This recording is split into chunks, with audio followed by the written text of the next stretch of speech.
Troilus. Viens ici. Non. Viens ici, Troilus. Ah, te voilà. Tu obéis quand on t'appelle par ton nom. Tu es encore très lévrier. C'est d'ailleurs gentil. Tu sais que tu m'obliges pour la première fois à crier en parlant à un homme. Ils sont toujours tellement collés à moi que je n'ai qu'à bouger les lèvres. J'ai crié à des mouettes, à des biches, à des cours. Jamais à un homme.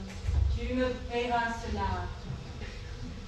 Et tu trembles. Oh, je ne tremble pas. Tu trembles, Troilus. Oui, je tremble. Pourquoi es-tu toujours derrière moi? Quand je vais dos au soleil et que je m'arrête, la tête de ton ombre bute toujours contre mes pieds. C'est tout juste si elle ne les dépasse pas. Dis-moi ce que tu veux. Je ne veux rien. Dis-moi ce que tu veux, Troilus. Oh, tout. Je veux tout. Tu veux tout. La lune. Oh, tout. Plus que tout. Tu parles déjà comme un vrai homme. Tu veux m'embrasser, quoi? Non. Tu veux m'embrasser, n'est-ce pas, mon petit Troilus? Oh, je me tuerai aussitôt après. Approche. Quel âge as-tu? 15 ans. Tu Hélas. Oh, bravo pour hélas. Tu as déjà embrassé des jeunes filles. Je les hais. Tu en as déjà embrassé. On les embrasse toutes. Je donnerai ma vie pour ne pas embrasser aucune.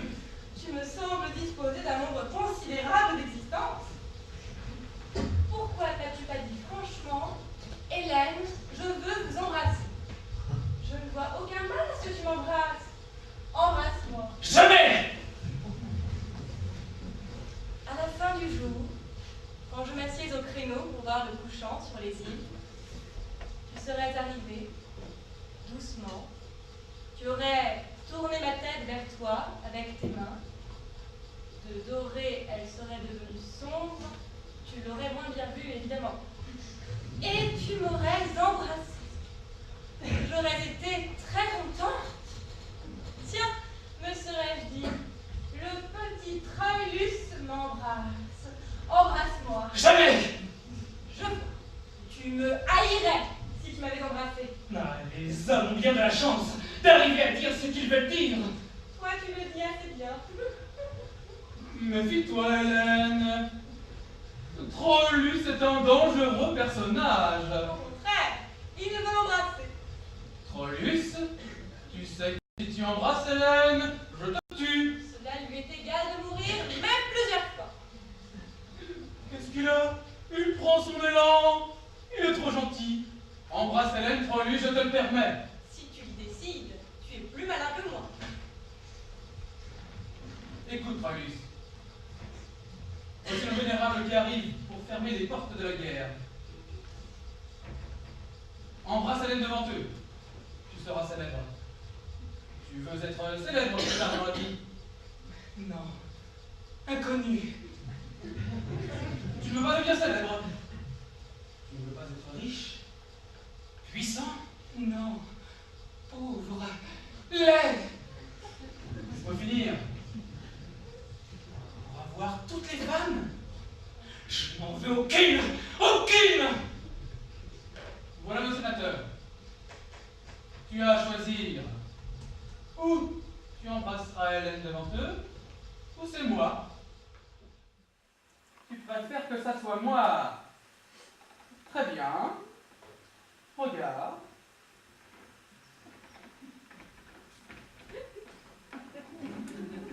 Oh, quel est ce baiser inédit que tu me donnes, Hélène? Le baiser destiné à Troilus.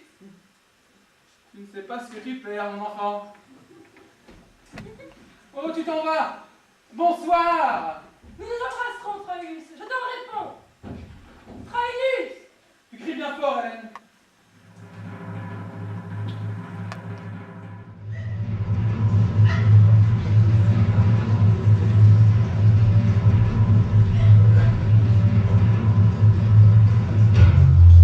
Enfin, vous allez nous la fermer cette porte?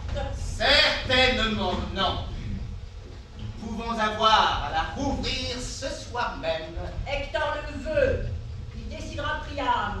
c'est ce que nous verrons. Je lui réserve d'ailleurs une surprise à Hector. Où mène-t-elle la porte, maman? À la guerre, mon enfant. Quand elle est ouverte, c'est qu'il y a la guerre. Mes amis, Guerre ou non, votre symbole est stupide. Cela fait tellement peu soigner, ces deux battants toujours ouverts. Tous les chiens s'y arrêtent. Il ne s'agit pas de ménage. Il s'agit de la guerre et des dieux. C'est bien ce que je dis, les dieux ne savent pas fermer leurs portes. Moi, je les ferme très bien. N'est-ce pas, maman? Prenez-moi les ferments, chérie. puis-je réclamer un peu de silence, Paris? Améos. Et toi, géomètre, et vous, mes amis, si je vous ai convoqué ici avant l'heure, c'est pour tenir notre premier conseil. Et c'est de bonne augure que ce premier conseil de guerre ne soit pas celui des généraux, mais celui des intellectuels. Car il ne suffit pas la guerre de fourbir des âmes à nos soldats. Il est indispensable de porter au comble leur enthousiasme. L'ivresse physique que leurs chefs obtiendront à l'instant de l'assaut par un vin à la résine vigoureusement placé restera vis-à-vis des Grecs inefficiente si elle ne se double de l'ivresse morale que nous, les poètes, allons leur verser.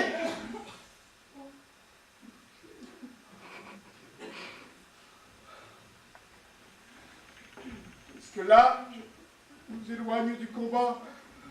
Nous serons du moins le rendre sans merci. Je vois que tu as des idées là-dessus, Anéos. Je te donne la parole. Oui, c'est ça. Il nous faut un champ de guerre. Très juste. La guerre exige un chant de guerre. Nous en sommes passés jusqu'ici. Mais chante assez fort elle-même. Nous en sommes passés parce que nous n'avons jamais combattu que des barbares. C'était de la chasse. Le corps suffisait. Avec les Grecs, nous entrons dans un domaine de guerre autrement relevé. Très exact, Anéos. Ils ne se battent pas avec tout le monde. Nous avons déjà un chant national. Oui, mais c'est un champ de paix. Il suffit de chanter un chant de paix, avec grimaces et gesticulations, pour qu'il devienne un chant de guerre. Mais quelles sont déjà les paroles d'une autre? Tu le sais bien. Anodine. C'est nous qui fauchons les moissons, qui pressons le sang de la vigne. C'est tout au plus un chant de guerre contre les céréales. Vous n'effraierez pas les Spartiates en menaçant le blé noir. Chante-le avec un javelot à la main.